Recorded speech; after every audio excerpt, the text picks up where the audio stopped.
आता जेव्हा पण मेंढी पालनात काही लोक क्वालिटी क्वालिटी क्वालिटी करत असतात, तर कसं आहे ना, क्वालिटी जेव्हा पण करतात ती क्वालिटी म्हणजे काय आहे, तर कसं आहे की आता जी ही लहान लहान ही कोकरं आहेत, आता ह्या मेंढ्या आहेत असू दे, आपला मेल असू दे, ही जेव्हा 3 महिन्याची असतात तेव्हापासून त्यांना तशी ट्रीट करायला लागते, जसं त्यांना खाणं वगैरे. आता ह्या ज्या मेंढ्या आहेत आणि आपले मेल वगैरे आहे ह्यांना मग प्रोटीनवाला सर्व द्यावं लागते, जसं तुतीचा पाला, हादगा, शेवरी, मेथी घास, हे जे असे वेगवेगळे चारे आहेत हे द्यायला लागते, कारण की त्यांच्यात चांगलं प्रोटीन असतं. असं नेपियर वगैरे एवढं खास करून द्यायचं नाही. अंडीला तर कवळा कवळा नेपियर द्यावं लागेल, आणि कवळा कवळा नेपियर देताना पण त्याच्यातला पाणी वगैरे आहे तो कमी करावा लागेल. आदल्या दिवशी कापून वगैरे दुसऱ्या दिवशी द्यायला लागणार आहे. असे क्वालिटीचे चारे त्यांना 3 महिन्यापासूनच आधीपासूनच सुरुवात करायची आहे, आणि सुरुवात केल्याच्या नंतर त्याच्यासोबतच आपल्याला त्यांना पशुखाद्य पण द्यायचं आहे. पशुखाद्य पण त्यांना सुरुवात करायची आहे, तेव्हा म्हणजे 100-150 ग्राम अशी सुरुवात करायची आहे आपल्याला, थोडं थोडं पशुखाद्य द्यायची. आणि ते दिल्याच्या नंतर मग असं हे कंटिन्यू आपल्याला चालू ठेवायचं आहे, त्यांच्यावर हे खर्च आपल्याला करत राहायचं आहे. आणि हे केल्याच्या नंतर जशी जशी मोठी मोठी होत जातात तसं तसं त्यांची ती जी बॉडी वगैरे आहे, जो त्यांच्यात आपल्याला क्वालिटी पाहिजे ती क्वालिटी बनायला लागते. आणि ह्यांना लहानपणापासून आपण दूध वगैरे देतो, त्यावेळेला दूध देताना सुद्धा आपण पाण्याचं दूध द्यायचं नाही, बिगर पाण्याचं दूध द्यायचं आपल्याला, कारण की आपल्याला क्वालिटी करायची आहे तशी, त्या क्वालिटीसाठी आपल्याला तसं दूध द्यायचं आहे त्यांना. आणि असं दूध दिल्याच्या नंतर मात्र आणि तसं खाद्य वगैरे दिल्यावर खाद्य वगैरे द्यायचं आहे आपल्याला, क्वालिटीचा चारा वगैरे द्यायचा आहे, त्याच्यानंतर मग ती आस्ते आस्ते क्वालिटी व्हायला लागतात. आणि जेव्हा ह्या म्हणजे असं मोठ्या झाल्यावर जेव्हा क्रॉस करायचं असतं त्यावेळेला मात्र आपला मेंढा जो क्रॉस करायला येतो तो पण क्वालिटीचाच होतो. मग 1-1.25 वर्षाच्या नंतर आपण त्याला क्रॉस करायला चालू करू शकतो. आणि ह्या ज्या मेंढ्या आहेत त्यावेळेला त्यांचा जो आतनं क्वालिटी वगैरे आपण जेव्हा त्यांची काळजी घेतो, त्यांना खाद्य वगैरे घालतो, त्यावेळेला त्या पण त्या क्वालिटीच्या झालेल्या असतात.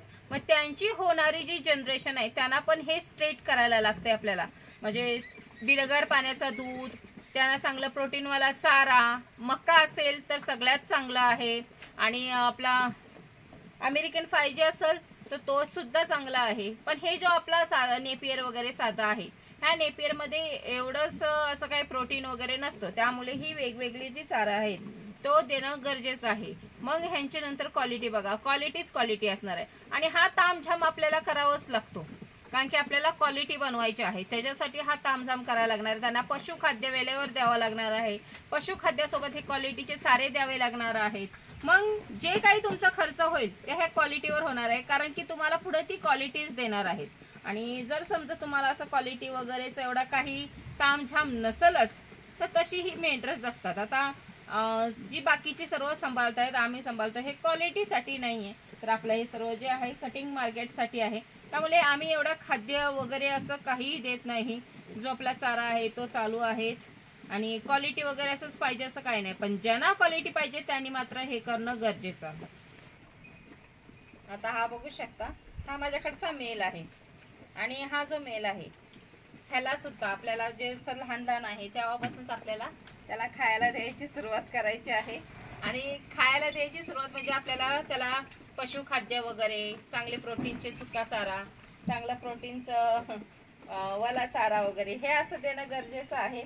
आणि असं दिल्याच्या नंतर मात्र आपल्याला असं नाही की मेललाच द्यायचं आहे, तर आपल्याला मेल आणि फिमेलला सुद्धा द्यायचं आहे. आणि फिमेलला वगैरे दिल्याच्या नंतर, कारण की कसं आहे की आपण नुसतं मेलला हट्टाकट्टा करू आणि ज्या फिमेल आहेत त्या सुकड्या लुकड्या असतील तर कसं आहे की क्वालिटी बनत नाही. क्वालिटीसाठी दोघांची जी बॉडी आहे, दोघांचे जे गुण आहेत ते सर्व व्यवस्थित एकसारखे. आता हा जो आहे ह्याला सुद्धा पशुखाद्य वगैरे दिलं तर चांगलंच आहे, हाही क्वालिटीचा बनेल. अशाने जी क्वालिटी वगैरे बनवतात ना ती त्याच्यासाठी असतं की त्यांना पुढे जी जनरेशन काढायची ती क्वालिटीची काढायची आहे. आणि क्वालिटीची काढायच्यासाठीच त्यांना खाणं वगैरे खूप चांगलं देणं गरजेचं आहे, जसं प्रोटीनचा चारा वगैरे, आपला पशुखाद्य वगैरे द्यायचं आहे. आणि हे दिल्याच्या नंतर हे दोघं जेव्हा म्हणजे 1-1.5 वर्षाचा होतो तेव्हा हा क्रॉसला येतो, आणि त्या वेळेला मात्र त्याची जी जनरेशन होते ती व्यवस्थित आणि म्हणजे चांगली अशी क्वालिटीची बनते. कारण की दोघांना पण आपण खाद्य चांगलं आणि चांगलं चारा वगैरे देतो प्रोटीनवाला, त्यावेळेला ती चांगली येतात. म्हणजे असं त्यांची जनरेशन आहे ती क्वालिटीची होते. पण कसं असतं काही लोकांना म्हणजे जसं आमच्यासारखं असतं तर असं क्वालिटी वगैरे आम्ही करत नाही बसत. आता क्वालिटी बोलायला गेला तर जी माडग्याल आहे ती हाय क्वालिटी, पण ती पण तिच्या नाकावर असते. तिचा नाक जर म्हणजे जसा पोपटाच्या आकारामध्ये चोचीसारखा असं पूर्ण व्यवस्थित असतो त्यावेळेला ती क्वालिटी असते. काही काही लोकांकडे बघा एक नंबर असतात, म्हणजे काही काही खूपच सुंदर असतात बघायला, देखण्या उंच हाईटीला वगैरे, मग ती एक क्वालिटी असते. तसंच आहे की आपल्याला जेव्हा ह्या मेंढ्यांना क्वालिटीचा बनवायचा असतो त्यावेळेला मात्र हे सर्व खर्च करायला लागतं. आणि हे सर्व खर्च आपल्याला आपल्या खिशातनं करायचा आहे. सुरुवातीला आपल्याला काही हा खर्च कोण येऊन देणार नाहीये, किंवा ही मेंढरा असू देत कुठलीही मेंढरा असू देत ती आपल्याला देणार नाहीये. जेव्हा ही क्वालिटीचा आपण खर्च करू त्याच्यानंतर जी होणारी जनरेशन आहे मग ती क्वालिटीची नगल, मग आपल्याला त्या क्वालिटीचा पैसा भेटणार आहे. आता आपली जी हे मेल वगैरे आहेत, आता हे पण आपले मेल आहेत ते क्वालिटीचेच आहेत. पण कसं आहे काही लोकांना असं वाटतंय की आपल्याकडे क्वालिटी वगैरे नाहीये तर क्वालिटी वगैरे केली पाहिजे. तर क्वालिटी वगैरे करते वेळी ज्या वेळेला म्हणजे ही क्रॉसिंगला वगैरे येतात त्यावेळेला मात्र त्या मेलवर आणि फिमेलवर सुद्धा आपल्याला दोन्ही समान म्हणजे खर्च केला पाहिजे. जसं खाद्य वगैरे असू दे, सगळं खुराक वगैरे जे काय असेल आपल्याला ते सर्व व्यवस्थित आणि दोघांवर सेम सेम केलं पाहिजे. जसं फिमेलवर आणि आपल्या मेलवर सुद्धा, ज्याने काय होईल की मेल आणि फिमेल दोघांची जी बॉडी वगैरे असणार आहे ती त्या एकच लेवलमध्ये असणार आहे. आणि जेव्हा मग त्यांच्यापासून होणारी जनरेशन आहे ती मात्र टॉप क्वालिटीची होणार आहे. मग एखादा समजा तुम्ही बाहेरनं जरी मेल आणलात आणि समजा तुमचा मेल जर असा क्वालिटीचा वगैरे नसेल तुम्हाला वाटत असेल तर मात्र त्याच्यावर सर्व हे जे खर्च आहेत त्यांना क्वालिटी बनवायसाठी जेवढा खर्च आहे तेवढं करायला लागतंय आणि आपल्या फिमेलवर पण करायला लागतंय. आणि नंतर त्यांची जी होणारी जनरेशन आहे ती मात्र टॉप क्वालिटीची होते. मग अशाने आपल्याला जो खर्च आहे, पण आपण नुसती क्वालिटी करून चालणार नाही, तर क्वालिटी केल्याच्या नंतर आपल्याला त्या क्वालिटीला विकता पण आलं पाहिजे. नाही तर फक्त क्वालिटी क्वालिटी करून आपण काय करणार त्याचं, विकता जर आपल्याला आलं नाही तर. मग ह्यासाठी आपल्याला क्वालिटी केली पाहिजे आणि क्वालिटीला आपल्याला विकता पण आलं पाहिजे. आणि समजा जर तुम्ही फक्त क्वालिटीच बनवत राहिलात आणि विकता नाही आला तर मग त्याचा फायदा नाहीये, काहीच नाहीये. तर हे बघ सर्व बिस्किट वगैरे संपलेली आहेत.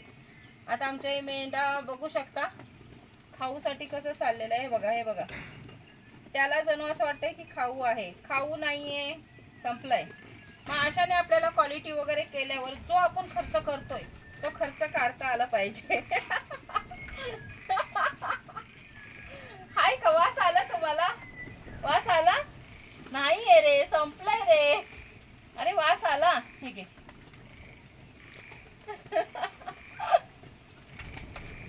थांबा थांबा थांबा थांबा थांबा, संपत आलाय.